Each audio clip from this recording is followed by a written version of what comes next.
les Saintes Écritures, Bible, Coran ou Torah ou autres textes sacrés, sont considérés par des milliards d'êtres humains comme la parole de Dieu.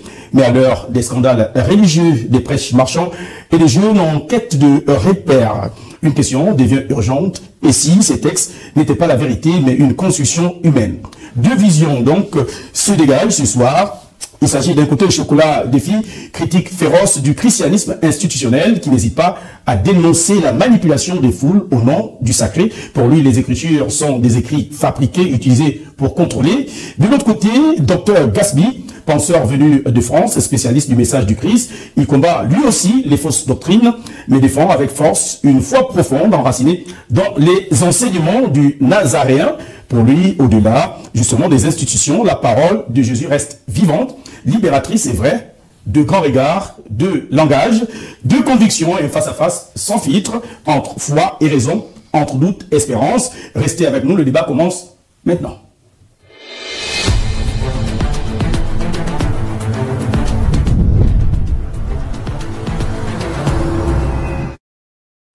Je vous le disais tout à l'heure, il fait trembler les chairs et grincer les fidèles. Son franc-parler dérange autant qu'il fait réfléchir. Il n'a pas de tabou ni sur Dieu, ni sur l'Église. Pour lui, les Écritures ne sont pas sacrées, mais stratégiques. Il est avec nous ce soir. Il s'agit bien sûr du chocolat des filles. Chocolat, bonsoir et merci d'avoir répondu à notre invitation pour ce débat. Bonsoir, mon cher frère. Je suis toujours heureux voilà, de venir sur ce plateau parce que mon premier débat, je l'ai fait ici. Et quand vous m'invitez encore comme ça, face à ce faux pasteur que je vais corriger, que je vais donner une leçon avant qu'il retourne chez lui en France, aller continuer à mentir les gens, ça me fait plaisir d'être là. Merci. Chocolat qui est arrivé en pyjama, en peigne afro, babouche. Écoutez, je ne viens pas débattre, le niveau est trop faible, ça vous le savez. Et votre type que vous avez amené là depuis les s'excite. C'est pourquoi je vous ai dit, donnez-moi 1 million pour que je vienne débattre. Bon, il n'a pas l'argent. J'ai demandé même un thème en religion comparé à un thème de thèse de doctorat. Il est docteur, de quoi je ne sais pas, il n'a pas pu démarrer. Il nous amène des sujets des terminales qui sont bourrés d'erreurs que je vais commencer à corriger ici. Les Saintes Écritures sont-elles véritables sur une invention humaine? Il y a un hors sujet dans ce sujet. D'accord, on va y revenir. C'est Chocolat de fille, vous l'avez compris, qui a commencé ses attaques. Face à lui, je vous le disais, est penseur, calme, mais tranchant, théologien de terrain, défenseur de la foi du Christ. Il combat aussi les fausses doctrines, mais sans jeter, bien sûr, le bébé Jésus-Christ avec de l'eau bénite. Pour lui, la vérité ne meurt pas, elle se révèle à ceux qui cherchent avec droiture. Il nous vient de France, on vol atterri hier soir, il est venu spécialement pour ce débat dans nos studios de Média Afrique News à Libreville, au Gabon. Il s'agit bien sûr du docteur Gasby. Docteur, bonsoir et merci d'avoir fait tout ce parcours pour un débat qui semble qu'il vous paraît aussi important. Très important, mais pas face à l'individu qui est devant moi, mais pour les Africains qui ont mis leur foi en Jésus-Christ. Ce n'est pas quelqu'un qui est né hier, qui va venir remettre en doute 2000 ans d'histoire. Alors, je salue tout le peuple gabonais, et je vous salue aussi, vous aussi, les journalistes de Afrique Média. Merci de m'avoir invité. Et je ne me prétends pas être un théologien, mais je suis un disciple ayant le don ministériel de la parole. Pour enseigner Dieu, il ne faut pas lire, mais il faut être inspiré. Tel que l'Écriture dit, c'est poussé par le Saint-Esprit que les hommes ont parlé de la part de Dieu, dans le culte de Dieu. Voilà, planté, voici le décor planté. Mesdames et messieurs, si vous nous rejoignez seulement, vous faites bien de choisir Média Afrique News pour ce débat intellectuel. La thématique s'affiche au bas de votre petit écran. Les Saintes Écritures sont-elles une véritable absolue ou une construction humaine? Alors, docteur Gasby, oui, je vais commencer par vous qui défendez, est-ce qu'aujourd'hui, au regard de tous les scandales révélés à travers les médias, les réseaux sociaux, dans le monde du christianisme, est-ce qu'aujourd'hui doit-on encore croire aux Saintes Écritures ou à certaines Écritures dites saintes? Alors, vous faites bien de poser la question. Vous savez, je représente mon maître, qui m'a dit « Je suis la lumière du monde ». Et lorsqu'on parle de la lumière du monde dans les Saintes Écritures, on fait référence à la vérité du Christ. Voilà pourquoi Paul peut dire dans Colossiens, chapitre 2, verset 8, que personne ne fasse de vous sa proie, par la philosophie ou par une vaine tromperie, s'appuyant sur les traditions des hommes, sur les rudiments du monde et non sur Christ. Mon fondement, c'est Christ. Voilà pourquoi je vais m'appuyer sur les Saintes Écritures. Je vais donc vous lire une écriture, 2 Timothée, chapitre 3, verset 17, qui déclare « Toute écriture est inspirée de Dieu ». C'est le thème. Les Saintes Écritures. Toute écriture est inspirée de Dieu et utile pour enseigner, pour convaincre, pour corriger, pour instruire dans la justice afin que l'homme de Dieu soit accompli et propre à toute bonne œuvre. Ça veut dire que je ne viens pas parler en l'air. Je ne viens pas m'appuyer sur des traditions humaines. Et cela voudrait dire qu'avant l'arrivée de la Bible, qui est quand même un livre issu, n'est-ce pas, des colons, puisque l'Église est arrivée ici via la colonisation, avant l'arrivée justement de ce livre, pour le cas de l'Afrique, les Africains n'avaient pas de lumière? Non. Alors, vous faites bien de poser cette question. Déjà, c'est une grave erreur de dire que ce sont les colons qui ont ramené la Bible. D'accord. Elle nous vient d'où, la Bible? La Bible nous vient justement de la prophétie. Nous sommes ici dans Ésaïe chapitre 34, verset 16. J'aurais aimé que vous ayez la Bible pour lire au monde qui nous écoute. Alors, je vais d'abord prendre cette écriture. Allez-y. C'est très important, puisque nous sommes là pour justement montrer les preuves. Nous sommes ici dans Ésaïe chapitre 33, verset 16. D'accord. Voilà. Que dit le livre? L'écriture dit ceci. Consultez le livre de l'Éternel et lisez. Aucun d'eux ne fera défaut. Ni l'un ni l'autre ne manqueront, car sa bouche l'a ordonné, c'est son esprit qui les rassemblera. Je corrèle cela avec Ecclésias, chapitre 12, verset 13, qui déclare: les paroles des sages sont comme des aiguillons, et rassemblées en un recueil. C'est ce que vous appelez Bible aujourd'hui. Avant, ça s'appelait parchemin. D'accord. Donc, je termine. Les paroles des sages sont des aiguillons et rassemblées en un recueil. Elles sont comme des clous plantés donnés par un seul maître. Et le maître, c'est le Saint-Esprit. Voilà pourquoi on parle du fondement des apôtres et des prophètes. Donc, Dieu a travaillé avec les prophètes qui ont prophétisé et les apôtres qui sont venus maintenant à entériner le message du Christ. Maintenant, vous posez la question de savoir si, à ce jour, on peut encore mettre foi à ces écritures. Je cite donc ici les paroles de mon maître. Le Seigneur Jésus dit dans Jean 17, verset 19 à 20. Tout à fait. Je me sanctifie moi-même pour eux, afin qu'eux aussi soient sanctifiés par la vérité. Et ce n'est pas pour eux seulement que je prie, mais encore pour tous ceux qui croiront en moi par la parole. Et les apôtres qu'il a choisis, notamment dans 2 Thessaloniciens 2,15, l'Écriture dit: ainsi donc, frères, demeurez fermes et retenez les instructions que vous avez reçues, soit par notre parole, soit par notre lettre. Les lettres sont là, les épîtres apostoliques. Donc cet individu, ce possédé. Mais ce possédé, tous ces écrits sont faux en réalité. C'est là où j'en viens. Ce possédé passe son temps en longueur de journée à dénigrer ce livre. Il faut qu'il vous dise donc dans ce plateau, qu'est-ce qu'il combat? Les faux hommes de Dieu, comme il le dit sur les réseaux. Parce que s'il dit qu'il combat les faux hommes de Dieu, ça veut sous-entendre qu'il y a des vrais. S'il dit aussi qu'il n'y a pas de vrais, qu'ils nous disent, est-ce qu'ils croient à ces écritures ou pas? S'ils ne croient pas, en réalité, il n'y a pas de débat, puisque je discute ici avec quelqu'un qui est dans sa propre science. Laquelle? La science de l'animisme, qui n'est pas une science exacte. Puisque quand on parle de l'animisme, c'est une pluralité de rites qui ne sont pas précis. Il ne peut pas aller au Nigeria et demander aux Africains du Nigeria comment ils font la rite. Il y a tellement de trucs. Alors, dans ma deuxième partie de parole, je vais vous lire 2 textes. D'accord. Parce que vous avez dit que ce sont les colons qui ont ramené la Bible en Afrique. Je vous dirai ici que le jour où le Saint-Esprit arrive sur terre, les Africains sont là à Jérusalem. C'est une prophétie qui vient d'Ésaïe 2. Je lis ces prophéties et puis je vous remets la parole. Nous lisons ici Ésaïe chapitre 2. Vérifiez les textes qui nous suivent. Ce n'est pas la blague. Ésaïe 2, je prends le verset 1. L'Écriture dit: prophétie d'Ésaïe, fils d'Amos, sur Juda et Jérusalem.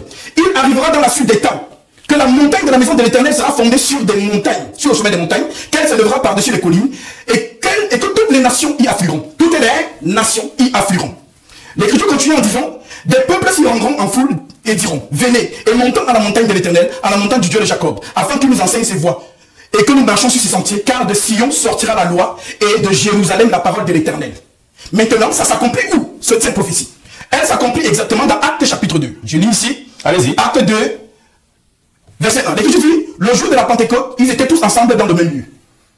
Tout à coup, il vint du ciel en pluie, comme celui d'un vent impétueux, et remplit toute la maison où ils étaient assis. Des langues semblables à des langues de feu leur apparurent séparées les unes des autres et se posèrent sur chacun d'eux. Et ils furent tous remplis du Saint-Esprit et se mirent à parler en langue selon que l'Esprit leur donnait de s'exprimer. Or, il y avait à Jérusalem, en ces jours, des hommes, des Juifs, pieux, de toutes les nations qui sont sous le ciel. Au bruit qui eut lieu, la multitude accourut et elle fut confondue parce que chacun les entendait parler dans leur propre langue. Ils étaient dans l'étonnement et la surprise et ils se disaient les uns aux autres: voici ces gens qui parlent Galilée, voici ces Galiléens. Bon, là, vous êtes en train de nous faire une... Non, s'il vous plaît, il est important que nous disions cela. Oui, est-ce qu'on peut aller... est-ce qu'on peut être concis et précis sur les... Vous savez pourquoi je suis là? Oui. Parce que ce monsieur dit des mensonges à longueur de journée. D'accord. Donc il faut que les gens qui nous suivent comprennent, vérifient les saintes écritures. Vous m'avez posé la question, vous avez dit que ce sont les colons qui ont apporté la Bible en Afrique. Mais moi je vous dis que le jour de l'effusion du Saint-Esprit sur la terre des hommes, les Africains étaient là. Et je termine, c'est pas ça. Allez-y. L'écriture dit donc. L'écriture dit: et comment nous entendons dans notre propre langue, dans notre langue maternelle, en Sidon, Perth, Mède, Élamite, ceux qui habitent la Mésopotamie, la Judée, la Cappadoce, le Pont, l'Asie, la Phrygie, l'Égypte, d'accord, le territoire de Libye voisine de Cyrène, de ceux qui sont venus de Rome, juifs et proselytes, chrétiens et arabes, comment les entendons-nous parler dans nos langues maternelles des merveilles de Dieu? Donc pour dire que le jour où le Saint-Esprit arrive sur terre avec le message céleste, les Africains sont à Jérusalem. Merci. Chocolat, je vous ai vu rire tout à l'heure, le docteur Gasby appuie ses arguments via justement des textes dans la Bible. Pour lui, vous avez entendu, hein, la Bible c'est la vérité. Tout ce qui est à l'intérieur est inspiré du Saint-Esprit. Merci mon frère. Je vous ai dit, j'ai atteint un niveau où il y a des gens avec qui je ne peux plus débattre. Vous comprenez? Quand vous trouvez que ces arguments sont légers, il est trop faible. Déjà, il transpire à mourir. Il est trop faible. Je commence d'abord par corriger même son propre sujet qu'il a donné. Parce que j'ai envoyé des sujets, il ne peut pas les traiter. Je crois qu'il est docteur, il a un bac plus 8. Moi aussi, j'ai un bac plus 8. On doit traiter des sujets de notre niveau, pas des sujets de terminale. Ça, je peux aller prendre mes élèves pour venir débattre avec lui. D'accord. Je prends le sujet. Il dit les Saintes Écritures. Déjà ça, Saintes Écritures. Le sujet n'est pas délimité. Le Coran, ce sont des Saintes Écritures. Le Torah, la Torah sont des Saintes Écritures. Les livres de Bouddha sont des Saintes Écritures. Donc, le sujet n'est même pas délimité. Donc ça prouve qu'il est perdu dans son esprit. Même pour écrire son propre sujet, il ne connaît pas. Ce perdu-là. Ensuite, je vais commencer. Je reviens d'abord par l'analyse du sujet parce que les gens comprennent bien. Il dit les Saintes Écritures. Moi, je mets entre parenthèses. Sont-elles la vérité absolue ou une invention humaine? Il faut commencer d'abord par définir les mots-clés. Qu'est-ce qu'on entend par Saintes Écritures? Dans le contexte judéo-chrétien, les Saintes Écritures, c'est la Bible. Et donc, la Bible qu'il utilise, bien sûr, elle a 66 livres, c'est la Bible protestante, la Bible évangélique. Alors, la vérité, il y a un mot-clé, c'est la parole de Dieu. La vérité, parce que la vérité absolue, c'est la parole de Dieu. Très bien. Ensuite, invention humaine, c'est tout ce qui est création de l'homme.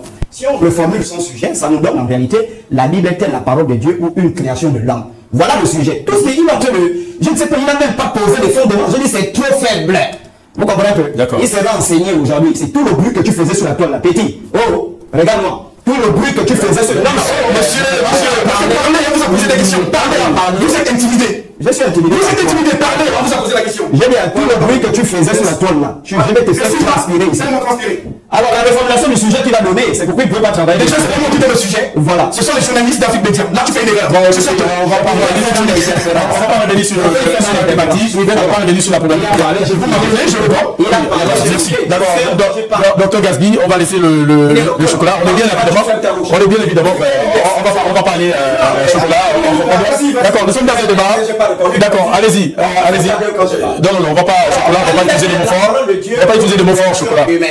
Oui. Quel est le problème soulevé dans ce débat? L'enjeu de ce débat, c'est de discuter sur la nature de la Bible. En d'autres termes, on cherche à savoir si la Bible est divine ou humaine. Alors, la problématique qu'on se pose dans ce débat, parce que c'est un cours de méthodologie que je suis venu faire, pourquoi les gens pensent-ils que la Bible est la parole de Dieu? Deuxième question, cependant, n'y a-t-il pas des preuves historiques et scientifiques qui attestent qu'elle n'est qu'une invention humaine? Donc, c'est partant de cette question que je commence le débat. D'accord. Grand 1, les raisons pour lesquelles les gens pensent que la Bible c'est la parole de Dieu. La Bible n'est pas la parole de Dieu, mais il y a des écritures dans cette Bible qui amènent les gens à tort à penser que c'est la parole de Dieu. Tout sera clair. Je vous donne. Premièrement, il a pris un passage. Je suis d'accord. 2 Timothée chapitre 3 du verset 16 au verset 17. Toute écriture est inspirée de Dieu. Si toi tu es sérieux, tu vois bien, toute écriture, ça veut dire que même un livre de maths est inspiré de Dieu. Même un livre de philosophie est inspiré de Dieu. Même donc ça prouve déjà qu'il y a un problème quand on dit que la Bible est la parole de Dieu. Ça veut dire que les livres de mathématiques sont aussi la parole de Dieu. Ça veut dire que les livres de physique sont aussi la parole de Dieu. Parce qu'on dit toute écriture. Je prends. Donc les gens pensent que c'est le passage le plus utilisé par les judéo-chrétiens pour justifier que la Bible est la parole de Dieu. J'en arrive. Deuxième argument. 2 Pierre, chapitre 1 du verset 20 au verset 21, ils utilisent également ça pour dire « Sachez avant tout qu'aucune prophétie de l'écriture ne peut être l'objet d'une interprétation particulière. » Et donc ils estiment que comme on parle de l'écriture, ben certainement la Bible est la parole de Dieu. Alors que Jésus dans Jean chapitre 5 verset 39 avait dit « Vous sondez les écritures en croyant trouver en elles la vie éternelle, mais elles ne font que rendre témoignage de moi. Elles n'ont pas la vie éternelle, donc c'est pas la parole de Dieu. » J'en reviens. Dernier passage, dernier argument qu'ils utilisent à tort pour faire croire à leur prédit que la Bible c'est la parole de Dieu. Matthieu 24 verset 35. Le ciel et la terre passeront, mais ma parole ne passera pas. Ce n'est pas de la Bible dont Jésus parle. D'accord. Quelle est la parole de Dieu? Donc, la parole de Dieu n'est pas la Bible, mais la parole de Dieu c'est la vérité. Jean 17 verset 17, Jésus dit, sanctifie-les par ta parole, car ta parole est la vérité. Ce faux pasteur qui est devant moi là, je mets à défi. Il ne peut jamais me montrer une écriture de la Bible où il est écrit la Bible est la parole de Dieu. Je vais vous poser une question simple, je vais faire la démonstration. Ça n'existe pas. Mais là, je viens de présenter une écriture de la Bible. Je viens de présenter une écriture de la Bible qui dit clairement que la parole de Dieu c'est la vérité et non un regroupement de livres. Pourquoi je soutiens que la Bible n'est pas la parole de Dieu? Donc, la Bible n'est qu'une invention humaine. Je vais vous prendre. Il existe plusieurs versions de Bible. Premièrement, il y a la version catholique qui a 73 livres. Deuxièmement, il y a la version protestante qui a 66 livres. Troisièmement, il y a la version samaritaine, 81 livres. Quatrièmement, il y a la version éthiopienne, 81 livres. Est-ce que, la question que je pose, monsieur le journaliste, si la Bible, c'est la vérité, est-ce que la vérité a plusieurs versions? Non. La vérité n'a qu'une seule version. Or, si vous prenez toutes les branches du christianisme, les catholiques soutiennent que leur Bible est la vraie. Les protestants vont dire non, les catholiques se sont trompés, nous c'est la meilleure Bible. Ensuite, nous, les samaritains, nous on a 80, c'est nous la meilleure Bible. Dieu, la parole de Dieu ne peut pas avoir plusieurs versions. J'en arrive, hein, je vais l'enseigner mot par mot. Ensuite, il me dit ici, il a raconté une bêtise, avant que je rentre dans les preuves historiques, les contradictions internes de la Bible. Il dit, s'il y a des vrais pasteurs, s'il y a des faux pasteurs, c'est qu'il y a des vrais pasteurs. Je vais lui apprendre, il est docteur, je ne sais pas dans quel domaine. Hein, tu es docteur dans quel domaine? Tu vas me répondre tout à l'heure. Fini, tu stresses. Il y a des domaines de la vie où il n'y a pas de faux. Je vous prends un exemple. Vous avez notre chaîne Gabon Première. C'est bon? Gabon Première, il n'y a pas une fausse chaîne Gabon Première à l'échelle mondiale. Donc c'est ce que je veux lui faire comprendre. C'est une identité. C'est une identité. Il y a des domaines de la vie où il n'y a pas de vrai. Et il y a des domaines de la vie où il n'existe pas de faux. Je prends l'exemple Afrique Media News. C'est la seule chaîne qui existe comme ça dans le monde. Et il n'y a plus une duplication de cette chaîne à l'échelle mondiale. Donc pour revenir sur la question, le domaine des pasteurs, il n'y a que des faux. Et ce pas que vous voyez là, je suis en train de vous dire, j'ai revenu enterrer ma fille. Je ne connaissais même pas qu'il était au mois de novembre. J'ai revenu de France-Séville. Dans le train, j'ai rencontré un monsieur qui m'a parlé de ce type-là. Je ne savais même pas qu'il était. Il est venu se livrer. Je vais vous montrer le message. Il y a un monsieur et il y a un autre grand gradé de la garde républicaine. Il prend les enfants des gens, lui. Il détourne les femmes des gens. Pendant que notre armée est en train de garder les frontières, ce singe-là détourne les femmes des gens et il prend les enfants des gens pour les faire baptiser dans sa fausse église, sa secte. Et le monsieur là, moi écrit pour chocolat, on a découvert que nos enfants se sont refait baptiser par ce type-là sur les réseaux sociaux. Il détourne les enfants et ce sont des faux pasteurs. Même Jésus, quand il est allé au temple pour être présenté devant le principal sacrificateur, il est parti avec Joseph qui était son père. Lui, je vais te livrer tout à l'heure, tu vas écouter les oignons là. C'est pourquoi après ce débat là, tu vas prendre la vie, sinon tu vas le serrer toi-même. Donc, je vous laisse, il donne la parole pour venir contenir ce que je vais pousser montrer les preuves contradictoires de son mensonge. Il est tellement faible. Monsieur le docteur Gasby, oui. Vous avez écouté le chocolat, oui, qui a fait une démonstration, oui, selon lui. Ah, merci, selon lui. C'est sa vision, puisque vous ne la partagez pas. Vous ne partagez pas son point de vue. D'ailleurs, nous sommes là, c'est parce que vous avez des points de vue radicalement opposés. Il a apporté tous les arguments pour démontrer qu'en réalité, la Bible, et là où parfois nous, également observateurs, nous avons envie de nous poser la question, pourquoi cette diversité des versions bibliques avec à chaque fois des changements dans la compréhension? D'accord. Monsieur le journaliste, on m'a parlé de ce monsieur. Chocolat des fiches. Apparemment, vous connaissez très bien. Ah, apparemment. Mais il n'y a pas le niveau dans ce plateau, monsieur. Finalement. Non, vous savez, quand on commence déjà à dénoncer, il va vous montrer les preuves de ce qu'il dit, tout de suite. Parce que sinon, il sera attaqué. Tu ne me connais pas. Allez, si tu n'as pas les preuves, que la femme du militaire, ou je ne sais pas d'ici au Gabon, il fallait qu'il la mette dans ce plateau. Quand on n'a pas d'argument, et qu'on trouve plus fort que lui, on commence par faire ces choses-là. Il a tout fait pour que ce débat n'ait pas lieu, il a annulé hier. Je devais prendre mon vol aujourd'hui pour Paris pour le modifier. Mais finalement, on m'a appelé parce que ses abonnés l'ont acculé accepte le débat, sinon il a gagné. Donc, ce que j'entends aujourd'hui, il n'y a pas matière. Je vous ai dit, dans le cadre des Saintes Écritures, ce monsieur ne peut pas. Voilà pourquoi vous le voyez, il perd ses moyens. Il perd ses moyens. Alors maintenant, il a dit beaucoup de conneries. Je suis fier de dire que je suis content de voir qu'il dit que Dieu. Au plateau au Cameroun, il a dit que veut dire Dieu. Maintenant, il dit ici Dieu. J'ai des vidéos aussi de ce monsieur qui nous dit que Dieu, la nature et les ancêtres l'ont envoyé. Mais au Cameroun, il dit que veut dire Dieu. C'est-à-dire, quand vous suivez ce monsieur de manière lucide, il dit des choses et il se contredit. Je suis là. Je vous ai dit, je suis la parole faite chair. Le Christ a dit de moi, vous êtes la lumière du monde. Parce qu'il le disait en son temps. Je suis la lumière du monde. Et je vous ai dit de l'entendre que la lumière, c'est la vérité. Alors, en ce qui concerne les Saintes Écritures, vous voyez qu'il n'a pas matière. Il veut nous amener dans... Il croit qu'il est en train de donner les cours à ses élèves de terminale ou quoi que ce soit. Oui, alors, vous reconnaissez quand même qu'il y a plusieurs versions des Bibles. Et il ne peut pas remonter ça. Alors, je vais vous dire une chose, monsieur le journaliste. Oui, des bêtes trop faibles. Regardez, il perd ses moyens. Bois de l'eau, ça va aller. Comme je disais tantôt, vous savez, il y a ce qu'on appelle la Bible hébraïque. Qu'on appelle le Tanakh. Et c'est ça qu'on appelle Bible hébraïque. Et le Tanakh est constitué de 3 parties. D'accord. Les Ketuvim et justement les... non, c'est faux. Calme-toi. La Torah, le Ketuvim et le Névi'im. Tu ne connais pas. Vous voyez. Tu ne connais pas. Mais demandez bien qui se calme. Bon, finalement. Non, mais qui se calme. Quand j'ai parlé, il perd ses moyens. Mais j'ai perdu. Parce qu'il n'a pas la matière. Je vous dis, construit ce que je viens de donner, petit papa. Mais construit. Bon, il est. Non, je parle des parties prises. Ok, maintenant, laissez-moi continuer. Oui, vous allez. Pourquoi? Parce que d'accord. On va recadrer le débat. On va recadrer chocolat la parole au docteur Gasby, mais je tiens déjà à vous rassurer que nous n'avons pas les parties prises. Non, je vous dis, je ne les pas. Laissez le perdre ses moyens. On n'a pas. Comme je disais tantôt, monsieur le journaliste. Oui. Comme je disais tantôt. Lorsqu'on parle du Tanakh, d'accord, il me coupe la parole parce qu'il sait que c'est ce que je vais dire. la Torah, qui représente les 5 livres, les prophètes et les psaumes. D'accord. Voilà pourquoi le Christ dit dans Luc, chapitre 24, verset 44. C'est là ce que je vous disais, lorsque j'étais encore avec vous, qu'il fallait que s'accomplisse tout ce qui est écrit de moi dans la loi de Moïse, la Torah, dans les psaumes et dans les prophètes. Donc quand on parle de l'évangile, l'évangile n'est pas un livre. L'évangile, c'est un homme. Voilà pourquoi il est écrit dans le livre d'Hébreux, c'est Paul qui a cette révélation, lorsqu'il dit, voici je viens dans le roulement du livre. Il est question de moi pour faire Dieu ta volonté. Voilà pourquoi dans Jean qu'il a donné, au commencement était la parole était avec Dieu et la parole était Dieu. Alors cette parole sur cette terre a été donnée en parabole. Voilà donc pourquoi le même Christ annonce le consolateur pour venir nous conduire dans toute la vérité. D'où le fait qu'ils disent à ces 12 apôtres choisis de ne pas vous éloigner de Jérusalem, jusqu'à ce que je vous ai promis vienne sur vous. Voilà donc pourquoi ce que les apôtres vont donc enseigner par la suite, avec le Saint-Esprit, c'est le message. C'est ça le thème du débat. Les saintes écritures. Merci. Mais d'accord, sans pourtant prendre de parti, ne pensez pas, puisque nous également on a des questions, et d'ailleurs c'est l'objet de ce débat.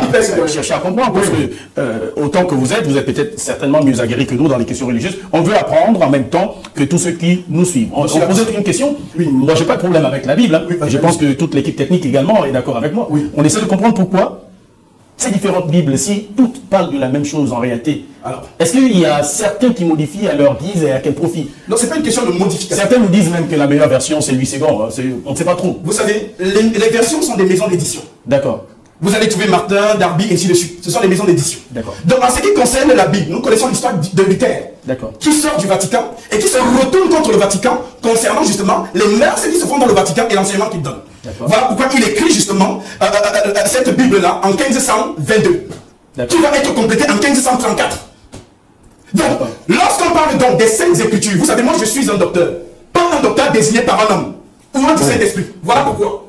L'écriture, s'il vous plaît. Oui, je vous laisse parler, allez-y. L'écriture dit, toute écriture est inspirée de Dieu. Il dit que les écritures inspirées de Dieu, ça veut dire que c'est le livre de mathématiques. Vous voyez? C'est une erreur vraiment, c'est pas possible. Voilà donc pourquoi. Les écritures qu'on dit que c'est inspiré de Dieu, je vous ai lu ici Ésaïe 34, verset 16. Et j'ai corrélé avec Ecclésiaste 12, verset 13. Et c'est cela qu'on retrouve donc dans 1 Pierre, chapitre 1, 10 que je lis. Allez-y, on va vous laisser lire. 1 Pierre, chapitre 1. Que dit la parole de Dieu? Verset 10. L'écriture dit, les prophètes qui ont prophétisé, touchant la grâce qui vous était réservée, en fait de ce salut l'objet de la recherche et de leur investigation, voulant sonder l'époque et les circonstances marquées par l'Esprit de Christ qui était en eux et qui attestait d'avance les souffrances de Christ et la gloire dont elles seraient suivies. Il a voulu révéler que ce n'était pas pour eux-mêmes, mais pour vous qui étiez les dispensateurs de ces choses, comme vous en annoncez maintenant, ceux qui vous ont prêché l'évangile par le Saint-Esprit envoyé du ciel et dans lesquels les anges désirent plonger leur regard. D'accord, docteur Gaspard, vous allez revenir, je vais vous permettre de souffler un peu. Chocolat, j'ai eu une question, et également, comme je le disais tout à l'heure, dans toujours l'esprit de neutralité qui nous anime. La Bible, les Écritures ne sont pas saintes, mais j'ai envie de comprendre, vous qui faites des recherches, qu'est-ce qui pourrait expliquer que, par exemple, dans certains livres bibliques qu'on utilise pour des prières, par exemple les psaumes, ou encore les livres de David, lorsqu'on les utilise pour faire des prières, il y a parfois des manifestations miraculeuses. Bon, d'accord, mais nous nous éloignons pas du sujet. Oui. Non, c'est justement des questions. Attendez, c'est justement pour démontrer si c'est faux. Ça veut dire que peut-être qu'à l'intérieur, il y a une illusion. On va laisser le chocolat. On va laisser le chocolat. On va parler. On revient sur le sujet. Allons-y. Oui. Allons-y sur le sujet. J'ai dit, demandez aux abonnés, ceux qui sont connectés, ils vont vous dire qu'il ne fait que du psychacisme. Moi, je disais même qu'il était docteur. Vous voyez, les docteurs autoproclamés. D'abord, il n'est même pas docteur, il n'a pas fait l'école des études de doctorat en théologie pour dire qu'il est docteur. Il est autoproclamé. Si on travaille même sur la question du doctorat dans sa propre Bible, il va comprendre qui était le docteur. D'accord. Je reviens, on ne s'éloigne pas du sujet. Allons-y. La Bible est-elle la vérité absolue ou non? Une création de l'homme. Je vous ai montré, premier argument qui montre que la Bible n'est qu'une invention humaine. J'ai montré les nombreuses versions de la Bible. Qui vient mentir, il lit les éditions. J'ai dit, il y a une Bible catholique. Il y a une Bible catholique et les protestants contestent. Il y a une Bible protestante que les catholiques contestent. Il y a une Bible samaritaine que les protestants et les catholiques contestent. Il y a une Bible éthiopienne qu'on conteste. La Bible témoin de Jéhovah conteste toutes les Bibles. Est-ce que la parole de Dieu, Jean-Marie, premier argument, est-ce que la parole de Dieu a plusieurs versions? Il n'a jamais répondu. Il est en train de faire le psychacisme. Ici au Gabon, on a un oiseau qu'on appelle le perroquet gris. On appelle le nom latin sur le Psittacus erythacus. Il répète seulement ce qui a été dit. C'est pourquoi quand j'ai donné les thèmes, il a su les thèmes que j'ai donnés. Parce que finalement, il n'a même pas un niveau d'études élevé. Voilà, c'est vraiment nul. J'ai le deuxième argument qui prouve que la Bible n'est pas la parole de Dieu. Je vais répondre à votre question, je l'avais dit. Parce qu'on ne doit pas s'éloigner du sujet. Effectivement, les amenés sont enseignés. Parce que lui, il n'est pas dans le sujet depuis que le débat a commencé. Deuxième argument. Pourquoi j'ai dit que la Bible n'est pas la parole de Dieu, excepté les nombreuses versions, il y a des contradictions historiques et chronologiques de la Bible. Je vous prends. Qui a poussé David, par exemple, dans le livre de Samuel et des Chroniques, il y a quelqu'un qui pousse David à compter la population, faire le recensement de la population d'Israël. Alors, je vous donne deux versets. 2 Samuel chapitre 24 à partir du verset 1. Il est écrit, la colère de l'Éternel s'enflamma encore contre Israël et excita David à faire le dénombrement. Qui excite David à faire le dénombrement ici, monsieur le journaliste? C'est l'Éternel. J'espère qu'on se fait comprendre. On se fait comprendre. 1 Chronique chapitre 21 à partir du verset 1. Satan s'éleva contre Israël et il excita David à faire le dénombrement. Finalement, qui a poussé David à faire le dénombrement? Contradiction. Ici on dit Satan, là-bas on dit qui a poussé David à faire le dénombrement? Contradiction. La parole de Dieu ne se contredit pas. Je vous parle avec preuve historique. Je ne suis pas dans l'oxytacisme. Je viens pour enseigner les gens, pour sauver les gens de ces menteurs là. Ensuite, deuxième argument. Le nombre de personnes recensées par David lors de ce recensement. Un seul événement qui va produire deux résultats différents. Premièrement, 2 Samuel chapitre 24 à partir du verset 9. Le nombre de personnes recensées, il est écrit dans leur Bible 800 000 hommes valides en Israël et 500 000 en Juda. 1 Chronique chapitre 21 à partir du verset 5. 1 100 000 hommes valides en Israël et 470 000 hommes en Juda. Ça sont des erreurs des humains. Ça, c'est pas la parole de Dieu. Dieu ne peut pas s'auto-contenir dans des choses aussi bêtes que de nombrer sa population. Il se trompe. Est-ce que vous comprenez un peu? Je poursuis encore. Je poursuis. Suivez, mais il est en train de lire. Alors, combien de femmes sont venues au tombeau de Jésus lorsque Jésus s'est ressuscité? Je vais vous prendre la version de Matthieu, la version de Jean, la version de Luc et la version de Marc. Vous allez trouver des contradictions. La parole de Dieu ne peut pas se contenir, sauf si c'est un homme qui s'est assis pour écrire ces paroles-là.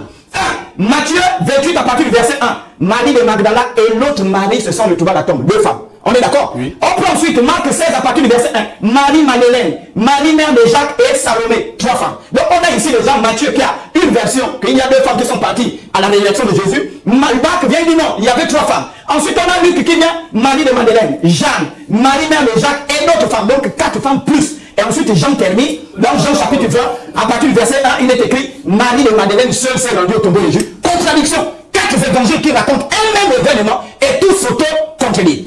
J'ai poursuivi tu Monsieur Docteur Gatsby, il a apporté des preuves. Tu es un peu contredis ça. Des contradictions.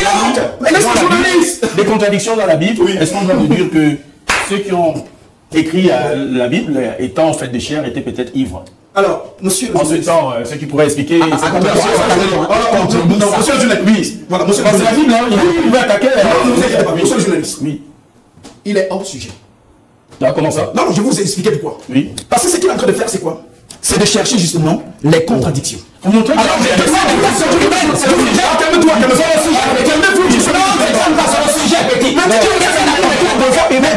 Je parle avec vous. Oui, c'est l'objectif, oui, allez-y. Vous avez un événement qui se passe ici au Gabon. D'accord. 5 personnes ont vu la même action. Et lorsque vous, les médias, vous allez aller les consulter pour qu'ils vous donnent les versions de ce qu'ils ont vu, est-ce que vous sûr que vous allez recenser la même version?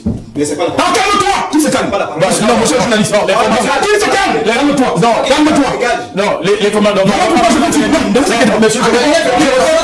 reprends votre question également. C'est clair. Monsieur le journaliste, ce que on n'aura pas la même manière de traiter l'information, mais le cœur de l'information. Ah, mais c'est justement. S'il y a contradiction, ça veut dire qu'il y a quelqu'un qui a fauté. Non, c'est pas une question de la contradiction, c'est quelque chose. Non, il a pris l'exemple des 4 évangiles. Les 4 évangiles ici sont le récit de 4 hommes. D'accord. Donc c'est pourquoi je vous ai pris l'exemple avec un événement qui se passe ici au Gabon. Et donc les différents médias vont questionner les gens qui ont vécu la chose. Oui. Je vous dis que vous n'aurez pas les mêmes justement. Donc ça veut dire la parole de Dieu, c'est pas la parole de Dieu, c'est monsieur. Il faut le calmer. Attendez. Attendez, on va recadrer les choses. Je ne sais même pas, je n'ai pas commencé à débattre. Regarde, j'ai la police chocolat, s'il te plaît. Je vous rappelle que j'ai la police du débat et l'orientation des questions. Merci. Que vous avez peut-être pas les élections. Alors voilà. Donc, oui, je vais vous redonner la parole, mais il y en a qui nous suivent aussi, qui se posent peut-être la même question que moi. C'est pourquoi il a relevé à travers des preuves bibliques, on n'a pas le temps de lire, que dans la Bible, il y a des contradictions. Vous reconnaissez que certainement que ceux qui ont transcrit ou retranscrit n'ont pas retranscrit de la même manière. C'est tout à fait d'accord. D'accord. On peut dire que le docteur Gazbi est arrivé au Gabon. Non, je n'ai pas terminé. Je prends un exemple. Je vais revenir. C'est pas la contradiction. Oui, il y a contradiction. Ça veut dire que parmi ceux qui ont donné l'information, il y a une personne qui n'est pas vraie. Alors, c'est la question que justement, c'est ce que j'étais en train de vous dire. Je vous ai demandé de le regarder. D'accord. J'ai pris l'exemple. Il a cité 4 événements. D'accord. C'est-à-dire 4 personnes qui ont relaté un événement. D'accord. Voilà pourquoi l'exemple que je vous prends, c'est que s'il y a un événement ici au Gabon et qu'il y a 7 personnes, 4 personnes qui disent la même chose, vous n'aurez pas le même récit. Il faut l'accepter. Je suis d'accord avec vous. D'accord, si vous êtes d'accord, je continue. Allez-y. Voilà. Maintenant, qu'ils étaient 5 à aller au tombeau, ou 2 à aller au tombeau, est-ce que c'est salutaire pour le chrétien? Non. Dans les Saintes Écritures, l'apôtre Paul parle de ce qui est salutaire. Est-ce que vous comprenez, monsieur le journaliste? Je vous comprends. Donc, que ce soit 2 personnes qui sont allées au tombeau, que ce soit 7 personnes, ce n'est pas salutaire. D'accord, mais la vérité, quelle est la vérité? Parce que le peuple veut la vérité. Le peuple de Dieu. La vérité est que nous savons qu'il y a une femme, par exemple, le récit de Jean, on parle de Marie de Magdala, qui croit Jésus et qui pensait que c'est un jardinier. D'accord. Et lorsque cette dernière, Jésus l'appelle Marie, elle se retourne en disant Rabouni. Ça, c'est le récit que nous avons, que Jésus l'envoie pour lui dire, va dire à mes frères que je les précède en Galilée. Donc ça ne dérange aucun chrétien. C'est lui qui veut faire de ça un moyen pour montrer que la Bible n'est pas critique. Non, monsieur le journaliste. Voilà donc pourquoi, oui, dans ces lettres, les lettres apostoliques, il y a ce qui est salutaire, qui concerne ce que nous avons dit ici, la loi, les psaumes et les prophètes. Je vous ai lu ici un pied encore devant mes yeux, je vais le lire. Lisez, puisque le prophète est d'appuyer vos arguments. Qui en prophétise. Touchant la grâce qui vous était réservée. D'accord. En fait de ce salut l'objet de la recherche et de la investigation. Voulant sonder l'époque et les circonstances marquées par l'esprit de Christ, qui était en eux et qui attestait d'avance les souffrances de Christ et la loi dont elle serait suivie. Il en fut révélé que ce n'était pas pour eux-mêmes, mais pour vous qui étiez les dispensateurs de ces choses, comme vous ont annoncé maintenant, ceux qui vous ont prêché l'évangile par le Saint-Esprit envoyé du ciel et dans lequel les anges désirent plonger leur regard. Voilà le message que les apôtres vont enseigner, qui nous donne donc le salut. Voilà pourquoi l'apôtre Paul, notamment, je vous ai donné, si vous n'oubliez pas les Écritures, 2 Thessaloniciens 2:15 qui déclare: ainsi donc frères, demeurez fermes et retenez les instructions que vous avez reçues, soit par notre parole, soit par notre lettre. Monsieur le journaliste, les lettres apostoliques sont là. Et c'est dans le contenu de ces lettres que le chrétien marche. Donc, qu'est-ce qu'il va dire là? C'est un antichrist qui va simplement persuader aux gens qui le suivent que regardez, la Bible est fausse. Donc, je pense que je vous ai répondu. Donc, vous avez répondu, mais je vais vous avez écouté cette aberration éléphantesque. Est-ce que vous comprenez ce mensonge jupitérien? Hein? Il dit qu'ils aient vu qu'il y a 2 femmes ou 3 femmes, ça n'intéresse pas le chrétien, c'est pas salutaire. Mais c'est salutaire puisque pour aller au ciel, il faut débarrasser ton âme du mensonge. 1 Corinthiens chapitre 6 à partir du verset 9. Ne savez-vous pas que les injustes n'hériteront point le royaume de Dieu, ni les menteurs? Parce que si un livre qui prononce le mensonge ne peut pas être un livre qui vient de Dieu, parce qu'il est écrit ici, dans Nombre 23, verset 19, Dieu n'est pas un homme pour mentir. Donc si un livre déjà véhicule le mensonge, ça veut dire que ce livre-là ne peut pas être un livre qui vient de Dieu, parce que Dieu ne ment jamais. Je crois qu'on est d'accord. Donc ce qu'il dit, c'est une aberration petit. Il a compris de ce qu'il dit. Non, comme toi, je suis en train de te montrer argument. Je ne suis pas venu de la regarder, je suis en pyjama, je n'ai pas. Non, c'est parce que je suis pas mettre en costume. Ça a commencé sur les réseaux, monsieur. Voilà pourquoi il peut jamais c'est d'accord. J'ai poursuivi. Je suis en train de vous montrer. Le sujet est clair. Oui. La Bible est-elle la vérité absolue ou une invention humaine? J'ai montré pourquoi les gens pensent que la Bible est la parole de Dieu. J'ai dit c'est une erreur. Et je suis en train de démontrer que c'est une invention humaine. C'est pas terminé. J'ai montré les contradictions historiques. Je vous montre maintenant les contradictions théologiques. D'accord. Et pour vous montrer que ça ne peut pas être Dieu. Dieu ne ment pas. Parce que oui, il y a contradiction, il y a mensonge. Oui, effectivement. Nous sommes d'accord. Moi, je peux mentir, je suis un homme. Moi, lui, il peut mentir. Vous pouvez mentir, on est des hommes. Mais Dieu, s'il ment, il n'est plus Dieu. D'accord. J'espère qu'on fait comprendre. On prend ici la contradiction théologique. Jean chapitre 1, verset 18, il est écrit: personne n'a jamais vu Dieu. Je crois que c'est clair, hein? Personne n'a jamais vu. Le mystère, c'est qu'on va lire, on va interpeller. Personne n'a jamais vu Dieu. Dieu est esprit, alors, dans ce cas. Exode 31, verset 11, l'Éternel parla avec Moïse face à face. Ce qui veut dire que Moïse avait vu Dieu. Contradiction. Bon, je peux répondre? Non, non, attendez. Allons-y. Ensuite, Dieu peut-il se repentir? Est-ce que Dieu qui a créé toute chose, qui est omniscient, omnipotent, peut se repentir? Non. Non. Vous êtes d'accord? Non. Il est écrit dans Nombre 23, verset 19, Dieu n'est pas un homme pour mentir ou un fils de l'homme pour se repentir. On est d'accord? Oui. C'est la parole de Dieu qui nous dit. Ensuite, on prend Genèse 6, verset 6, l'Éternel s'est repenti d'avoir créé l'homme. Contradiction. Qu'il me prouve le contraire de ce... J'ai dit c'est clair ici. Je reprends la parole. Qu'il me prouve. Il n'y a pas, ce que je suis en train de vous montrer, c'est quoi?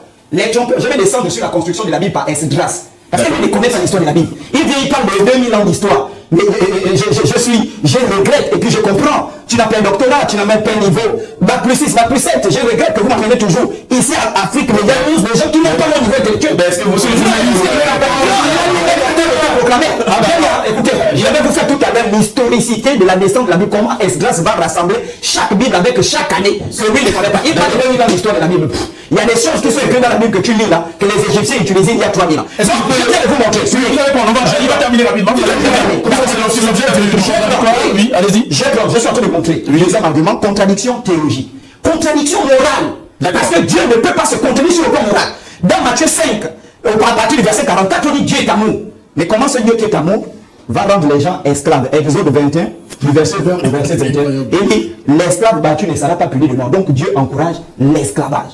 Je peux encore. Ici, la Bible autorise à tuer. Si je prends 1 Samuel chapitre 15 à partir du verset 3, l'Éternel qui est amour, il envoie, qui nourrit, aime ton ennemi comme toi-même, aime ton prochain comme toi-même. Il envoie le roi Saoul aller tuer les Philistins. Il dit, tu tues les hommes, les femmes, les enfants jusqu'aux nourrissons. Ça, ce sont des ajouts humains, ce sont des contradictions. C'est pourquoi ça, ce n'est pas la parole de Dieu. D'accord. Docteur Gasby, oui. Vous avez la parole pour déconstruire ce que Chocolat vient de dire, mais vous reconnaissez que tout ce qu'il dit, c'est dans la Bible? Non, c'est pas vrai. D'accord. C'est ce qu'on appelle dans la langue fourchue. C'est un menteur, c'est un manipulateur. Alors, je vais déconstruire. Mais il a donné des journalistes. Ok. Vous avez la parole. Il dit oui que Dieu ne peut pas se repentir. Oui. On ne peut pas dire Dieu ne peut pas. L'Écriture dit dans le psaume, Dieu aussi il fait ce qu'il veut. Non, mais prends les passages de c'est mon tour de parole. Il faut le calmer. Oui, non, c'est bon. Parce que vous savez la technique c'est quoi? C'est de crier comme ça pour que ceux qui nous écoutent ne savent pas. Vous avez la parole, Chocolat. Vous allez écouter. C'est pourquoi j'aurais aimé que vous ayez la Bible avec vous, monsieur le journal. Mais vous pouvez passer votre Bible. J'ai pas mes verres avec moi. Lisez Ésaïe, chapitre 46, 9 à 10. J'ai pas mes verres avec moi. Ésaïe, chapitre 45. 46, 9 à 10. 46. Verset 9 et verset 10. Lisez. On va faire comme à l'église. Souvenez-vous de ce qui s'est passé dès les temps anciens, car je suis Dieu et il n'y en a point d'autre. Je suis Dieu et nul n'est semblable à moi. Ça, c'est verset 9. Oui. J'annonce dès le commencement ce qui doit arriver et longtemps d'avance ce qui n'est pas encore accompli. Je dis, mes arrêts subsisteront et j'exécuterai autant pour moi toute ma volonté. Vous avez compris? Et j'exécuterai toute ma volonté. Donc, dans ce livre, qu'est-ce qu'on doit entendre là? Ce qu'on doit comprendre, c'est quoi? C'est que rien n'est improvisé dans ce livre. D'accord. C'est-à-dire, c'est ce qu'on appelle la pensée prophétique. Ça veut dire que tout ce que Dieu a résolu, accompli, ça va se passer exactement tel qu'il a dit. Ça veut dire qu'on ne peut pas dire que Dieu a dit quelque chose, que Dieu n'est pas un homme pour se repentir, ni un fils de l'homme pour se... n'est pas un homme pour mentir, ni un fils de l'homme pour se repentir. Mais dans Genèse, on dit, Dieu s'est repenti. C'est lui qui ne comprend pas. C'est-à-dire que nous sommes ici dans la loi. Dans la loi, Dieu nous amène quelque part. Nous partons de la loi des psaumes et des prophètes. D'accord. Ça veut dire que la loi, c'est le jour de la servitude. D'accord. Voilà pourquoi l'Écriture dit qu'aucun homme ne peut devenir parfait par la loi. Parce que pour plaire au Dieu d'Israël dans la loi, il faut exactement pratiquer les 613 ordonnances sans s'équivoquer. Voilà donc pourquoi le Seigneur Jésus-Christ, qui est donc dans la nouvelle alliance, vient donc apporter un message qu'on appelle le message de la liberté. Je prends un exemple. Dans Lévitique chapitre 20, il est écrit que si on voit une femme en flagrant délit d'adultère, on doit la lapider. La lapider. Est-ce que vous m'écoutez? Mais il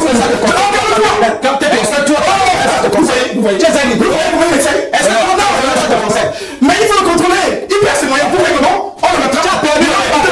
Perdu le débat. Vous avez la parole, Chocolat. On va écouter le docteur Gasby. C'est une technique. D'accord. C'est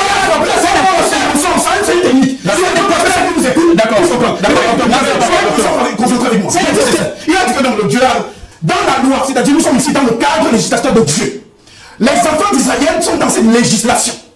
Et Dieu dit sur les... Non, ça te concerne, cette législation-là. Comment la législation... Merci.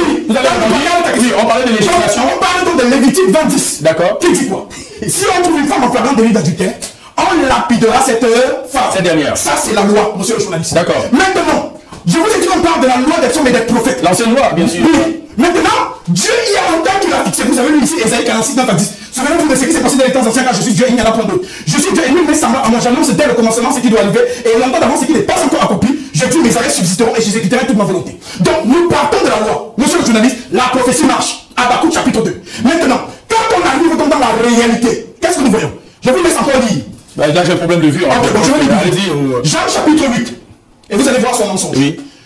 Jean chapitre 8. Mais transmis. Nous sommes versés. Ah, je transmets parce que moi je suis un gars vraiment. Non, c'est faux. Ici, il n'y a pas la clé. C'est faux. Il n'y a pas la clé. Il n'y a pas la clé. Il n'y a pas la clé. Docteur Gatsby. Jean-Louis Verset. On pense. Tu l'expliques en réalité. Au chaud.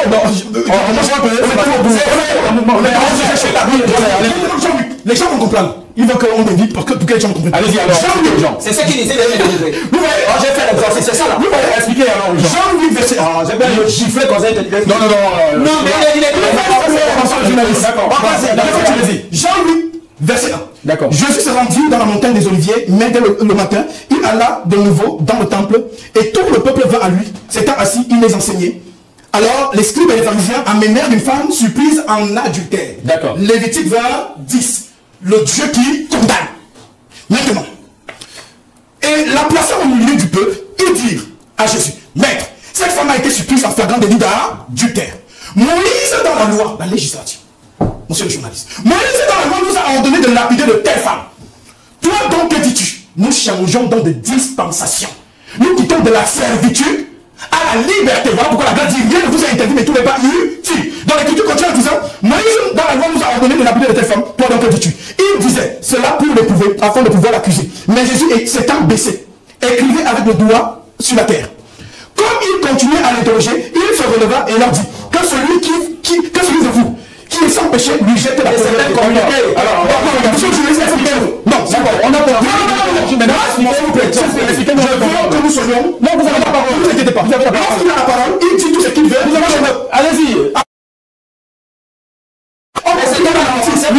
Allez-y. Donc, comme il continuait à l'interroger, il se releva et leur dit que celui qui est sans péché lui jette la première pierre. Il écrivait sur la terre. Quand il a entendu cela, accusés par leur conscience, ils se retiraient à un, depuis le plus âgé jusqu'au dernier. Et Jésus resta seul avec la femme qui était au milieu d'eux. Alors, cet homme relevé, il ne savait pas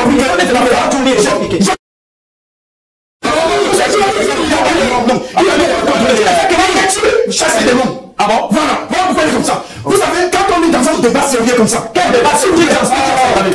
On va recadrer. D'abord, s'il vous plaît, attendez. Monsieur Docteur Gatsby. Il n'est pas docteur, chocolat des filles. D'accord. Docteur Gatsby, on n'aura pas assez de temps. Vous savez, si vous mettez dans un problème, monsieur Docteur Gatsby, si vous nous faites comprendre, d'accord? Vous avez le droit d'apporter des arguments, preuve à l'appui, pour essayer d'avoir vos arguments. Seulement, si on peut aller à l'essentiel, parce que vous dites, c'est pour vous faire comprendre une chose. D'accord. Lui, c'est quelqu'un qui ne lit pas. Moi, je suis là pour montrer que ce monsieur.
Mesdames, Messieurs, une fois de plus, ravi de nous retrouver. Si vous nous choisissez, si vous nous rejoignez seulement, vous êtes sur Média Afrique News pour un débat avec Dr Gasby, qui nous revient de France, qui a donc fait le voyage pour venir débattre avec le chocolat des filles dans les studios de Media Afrique News à Libreville, au Gabon, sur une thématique, les Saintes Écritures sont-elles une vérité absolue ou une construction humaine? Dr Gasby, vous aviez tout à l'heure la parole.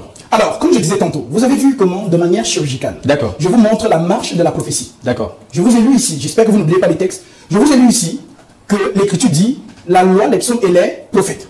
Voilà pourquoi je vous ai dit que la prophétie marche. Alors, il a essayé de montrer que le Dieu de la loi est un Dieu cruel, et ainsi de suite. Alors, ici, Lévitique 20, où Dieu donne sa législation. Si on trouve une femme qui a trompé son mari, on la tue. C'est la législation de Dieu. Maintenant, lorsque nous marchons dans le temps, lorsque nous arrivons maintenant chez Jésus, il faut tuer cette femme selon l'Écriture. Mais qu'est-ce que Jésus fait? Jésus dit ici, je termine par là, verset 8, et s'étant de nouveau baissé, il écriva sur la terre. Vous savez pourquoi? Parce que c'est le doigt de Dieu qui a écrit la loi sur le Sinaï.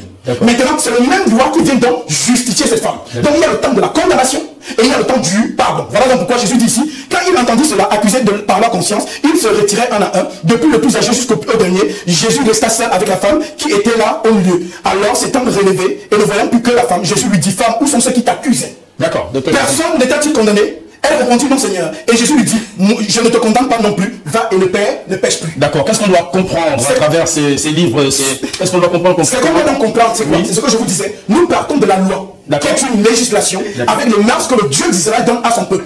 Maintenant, nous partons donc dans les psaumes, et lorsque Jésus arrive, qui est dans l'accomplissement de la Torah, des prophètes et des psaumes, apporte un message que nous allons donc publier sur la terre des hommes. Voilà pourquoi, si vous lui posez la question de vous donner un texte de Jésus qui demande de tuer les femmes, ou de violer, ou de quoi, demandez-lui. Vous allez voir que le débat est fini. D'accord. Docteur Gasby, je veux ce qu'on, moi j'aimerais bien comprendre. À travers votre démonstration, vos lectures de certains versets, cela prouve qu'en réalité, la Bible est un livre saint. Oui. D'accord. Un livre saint, mais avec quelquefois quelques contradictions. Mais monsieur le journaliste, voilà pourquoi je vous disais que l'esprit de la prophétie, ça veut dire que quand Paul dit à Timothée, apporte-moi mon manteau, est-ce que ça c'est une écriture inspirée du Saint-Esprit? Non. Donc il y a des gens qui parlent dans la Bible. Même Satan parle dans cette même Bible. Donc ce qu'on appelle prophétie, c'est ce que Dieu déclare. D'accord. Donc dans la Bible, c'est ça qui a essayé de vous manipuler. Non, ne manipulez pas. Dans la Bible, il y a, à vous entendre, si vous dites que même Satan parle dans la Bible, ça veut dire qu'il y a le bon et le mauvais. Oui, on peut le dire. D'accord. Voilà. Donc c'est pas la parole de Dieu. Vous voyez? Il n'a rien compris, c'est pas possible. Ah, il dit qu'il est docteur. Merci. D'accord. Vous savez, je suis déçu. Hein? Ces abonnés, vous savez, ça fait un peu le bruit sur la table. Moi, je ne regarde pas les pasteurs. Hein? Vous me connaissez, je suis trop intelligent, trop beau pour m'asseoir pour regarder un pasteur. Est-ce que j'ai déjà demandé un débat à un pasteur? Il a dit dans ses vidéos, il allait venir me délivrer. Il n'allait même pas faire le débat, il allait m'amener Jésus. Jusqu'à présent, vous voyez, je m'ennuie. Parce que moi, j'aime prendre le niveau élevé. Avec Père Ninkala au Cameroun, le niveau était quand même un peu élevé. Mais là, c'est trop bas. Parce que jusqu'à présent, vous voyez, monsieur, il a fait le là. Il n'a jamais touché le thème. Mais moi, je suis en train de démontrer que c'est un livre humain. D'accord. C'est le journaliste qui continue. Allez-y, chocolat la parole. Je reviens encore, dernier argument. Je ne vais pas. Voilà, il y a tellement des arguments. Dernier argument, si vous lisez, je touche un peu le Coran, la sourate de Al-Baqarah dans le Coran, à partir du verset 113. Il est écrit, les Juifs disent les chrétiens ne tiennent sur rien. Et les chrétiens disent les Juifs ne tiennent sur rien, alors que tous le lisent le livre. Alors jugeront au jour du jugement le point de leur contradiction. Ce qui veut dire que le conflit, parce qu'il vient, il cite les Juifs ne reconnaissent pas ce type-là. Les Juifs, la Bible juive a 24 livres. Donc quand tu lis, la Bible c'est la parole de Dieu, laquelle est la parole de Dieu? Est-ce que c'est la Bible des Juifs, la Bible des Samaritains? Il n'a pas pu répondre à cette question. D'accord. Il parle des changements de dispensation. Ce qu'on appelle les changements de dispensation, ça concerne un peuple. D'accord. D'accord. J'espère qu'on s'est compris. Oui. Donc, si on prend la datation de Stanley Nissen, donc Moïse fait annoncer le peuple de la mer Rouge en 1443 avant Jésus-Christ. Et là commence une nouvelle dispensation. Et donc, dans les dispensations, il y a des lois. C'est comme nous au Gabon, on a eu la première république, après on passe à la deuxième république. Après on passe là, nous sommes à la cinquième république. Il y a des lois qui étaient utilisées dans la quatrième république qui ne sont plus valables dans la cinquième république. Mais ça nous concerne nous, le peuple gabonais, ça ne concerne pas le peuple camerounais, ça ne concerne pas le peuple ivoirien. Mais il faut dire, j'ai dit, j'ai terminé. Mais il n'appelait plus docteur parce qu'il ne l'est pas. Hein, c'est une usurpation d'identité. Et il a même l'audace de mettre docteur. Moi je disais même qu'il était docteur. Donc c'est un fort qui s'occupe de demander d'où vient le diable. J'ai donné la parole, j'ai dit tout. attendez. Vous parlez d'interférence. Laissez-moi aller. Voilà, donc ce qui parle de... comment est-ce qu'on appelle ça? On est parti le mot de l'Ancien Testament, c'est une dispensation qui concerne un peuple. J'espère qu'on se comprend. Qui concerne une religion. Donc la Bible parle de l'histoire. Suivez. La Bible parle de l'histoire. La Bible parle de l'histoire d'un peuple. La Bible parle de l'histoire d'une civilisation précise. Lui, l'histoire du Cameroun, il ne la connaît pas. Il est camerounais. Il ne connaît pas l'histoire du Cameroun. Et je vous maléfie. Demandez-lui juste la devise du Cameroun. La devise. Le son. Patrie. Le son.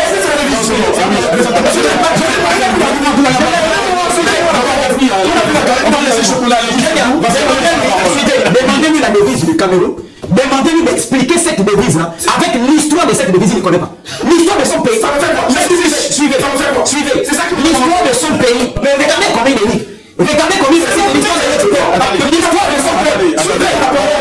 Mais il est venu mettre.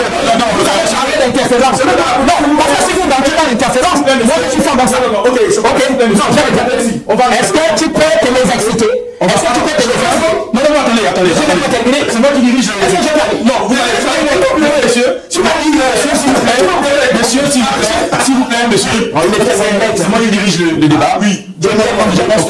L'objectif de ce débat, vous allez terminer, Chocolat, donnez-moi une minute pour recadrer les choses. Oui. L'objectif de ce débat, c'est de pouvoir faire comprendre à tous ceux qui nous suivent réellement que vous avez des idées. D'accord? Chocolat, on va temporiser légèrement. On va regarder les chocolat. Mon langage ne me permet pas de descendre. Si tu veux. D'accord. Attendez. On va comme ça le débat. Chocolat. Vous allez reprendre la parole. Sans rentrer dans les lectures. Mais moi je suis en train d'expliquer, c'est lui qui m'interrompt. Docteur Gasly, c'est vrai, nous sommes dans un débat, vous pouvez tout faire. Mais attendez, il n'a pas terminé. Regardez tout le temps, c'est lui qui avait la parole. Voilà, d'accord, allez-y. Vous me demandez à ce type-là de vous expliquer. Il vient de vous dire que ça m'apporte quoi l'histoire de mon pays, je suis riche. Moi je viens à foutre de ta richesse. La grandeur d'un peuple dépend de. Non, docteur Gasly, laissez-le aller jusqu'au bout. Laissez-le reprendre. Non, on va aller, allez-y jusqu'au bout. Jusqu'au bout. Je dis, demandez à ce type-là. Je répète, l'histoire de la devise de son pays. La signification de la devise de son pays, l'histoire du Cameroun, il ne peut pas te le réciter. D'accord. Parce que le Cameroun a une histoire. Le Cameroun a une civilisation. Le Cameroun a des lois qui ont évolué. Le Cameroun a connu des dispensations. Où certaines lois étaient valables, où d'autres lois ne sont plus valables. Qui n'ont rien à y voir avec les bêtises qu'il raconte là, qui concernent un peuple précis. D'accord. C'est ce qu'on essaie de faire comprendre. Et mon combat, c'est de combattre cette faux pasteur. Parce qu'il est faux. D'accord. Vous voyez, c'est défini même. Regardez quand il est là sur le débat, il dit moi je suis, moi c'est les filles, on peut. C'est un besoin les filles. C'est pas pasteur. On va parler jusque là. C'est les filles. On le suit. Je déconstruis. Attendez. L'interférence, il va vous parler là. Non. Et je la parle. Parce que chaque chose que tu as. Mais c'est rigolo. Quand tu as plus d'arguments. Mais c'est toi qui as plus d'arguments. Tu as dit, délivre-moi, je suis là. Tu as dit, tu as quoi que j'ai vu dans la connaissance que j'ai vu. Quelle connaissance? Alors, monsieur. La parole, je fais dans l'interférence. Vous allez couper. Je vais faire dans l'interférence. Au risque de mettre un terme à cette émission. C'est un rigolo. Je pense que nous allons faire. Je suis venu sans invective. Tout à fait. Sans invective, il a commencé à interférer. Alors, nous allons faire. Je fais ça.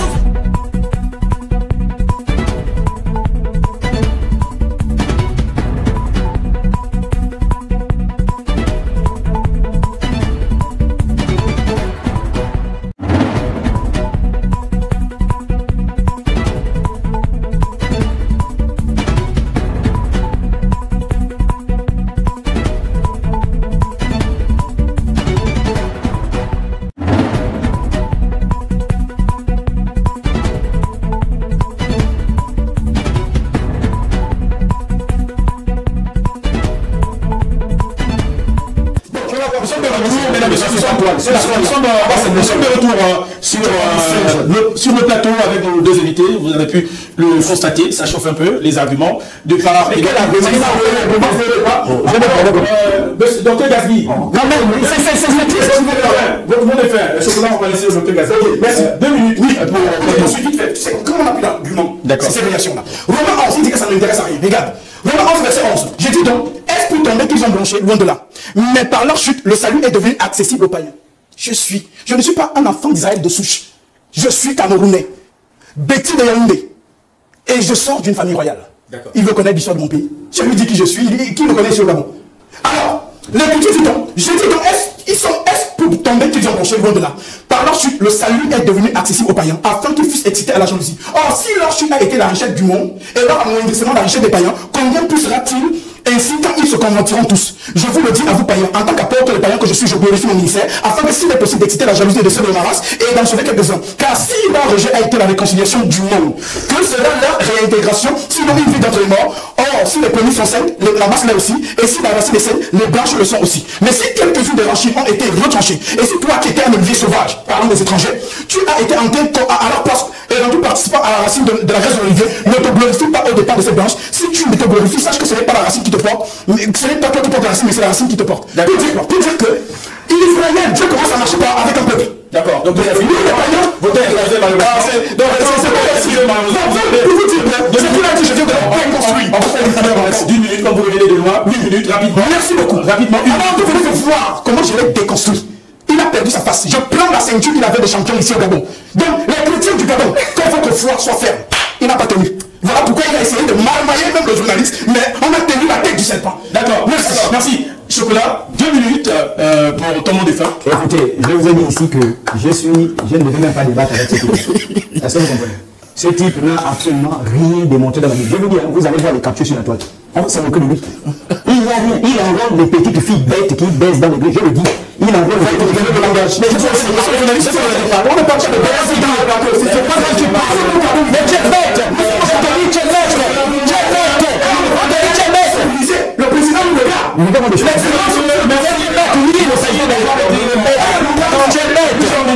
C'est donc sur ce moment que nous mettons un terme à cette émission, tout en remerciant d'ailleurs nos invités, Dr Gasby qui est venu de France pour libre vie pour débattre avec le chocolat. Chocolat des filles qui nous a toujours honoré sur nos plateaux à chaque fois que le besoin se fait sentir. Merci, vous avez écouté les uns et les autres, on ne saurait être des juges, à vous de vous faire votre propre idée qui a pu convaincre l'un et l'autre sur cette thématique. Les Écritures sont-elles une vérité absolue ou une construction humaine? À la prochaine. Amen.